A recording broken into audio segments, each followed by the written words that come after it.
When you've won only one of your last 11 Premiership games, Ewood Park isn't exactly Santa's grotto. Manchester City went a goal down after only 13 minutes. Kevin Gallagher scoring from Mike Newell's pass. Blackburn's second was the kind of goal that happens to teams in trouble. Stuart Ripley was nearly stopped, but not quite. David Batty contrived a 180-degree turn. Kevin Gallagher miscued. Alan Shearer didn't. Bad enough for City with all their troubles, but without Tony Coton, it could have been a whole lot worse. Blackburn stay third. Having had an unbeaten sequence of 13 games ended at Highbury last week, Sheffield Wednesday took it out on West Ham.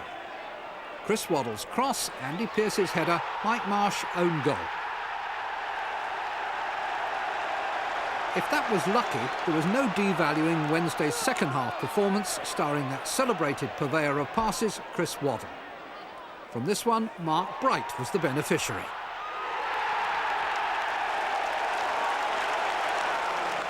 Four minutes later, Carlton Palmer had to battle to keep possession.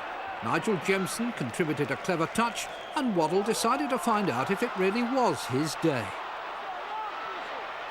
It was.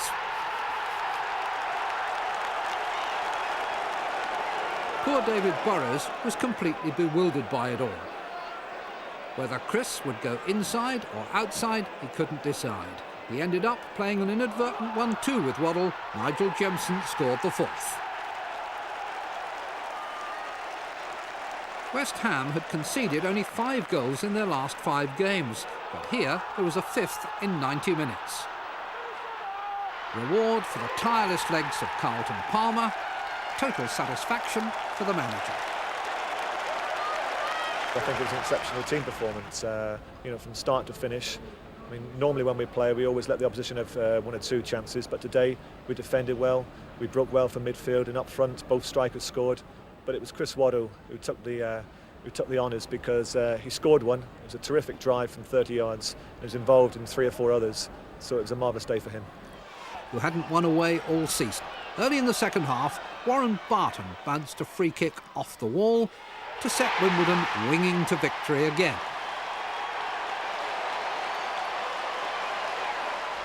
A victory confirmed by a characteristic John Fashanu run. Running out of pitch, off balance, he still managed to squeeze the ball back, and Dean Holdsworth did the rest. That's now 4 consecutive games in which he's scored, and Wimbledon are on schedule to meet their mid-season target of 30 points. Of the bottom 2 and a gauge of how things are improving slightly for Swindon. In August, they'd lost 5-1 against Southampton. But a nail-biting afternoon, Paul Boding getting the show on the road. Now here's a collector's item. Southampton's first goal in over 7 hours of football. Widrington setting up the opening for Matthew Le Tissier to level the scores. Keith Scott's made a real impression since he joined from Wycombe. This was his 4th goal in 7 league matches, and in that period Swindon have lost just twice. They're now level on points with Southampton. Perhaps there's a glimmer of hope for them yet. I think we've slowly come to terms with the Premier League, perhaps a bit slower than we'd have liked, but we are on level terms now, and a lot of the other teams are within reach with another win. Peter Beardsley's been getting rave reviews all season for Newcastle. He returned to his former club today and firmly underlined what Everton have been missing. Beardsley had the starring role. He created the opening goal for Andy Cole. This was Cole's 18th of the season in the league. The entire Everton team have only scored 20.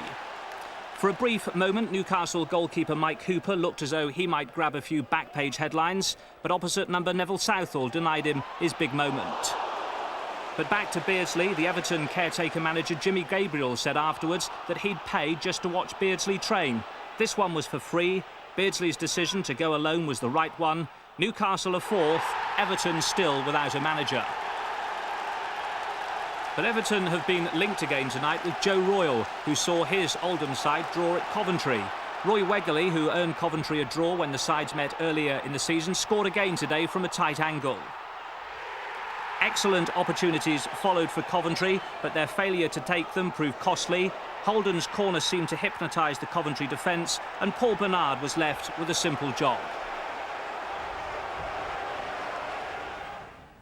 Well, there's the top of the table. Leeds win over Arsenal today has cut Manchester United's lead back to 10 points. May only be temporary. Remember, United in action tomorrow against Aston Villa. And at the bottom, Swindon now level on points with Southampton after their win, only their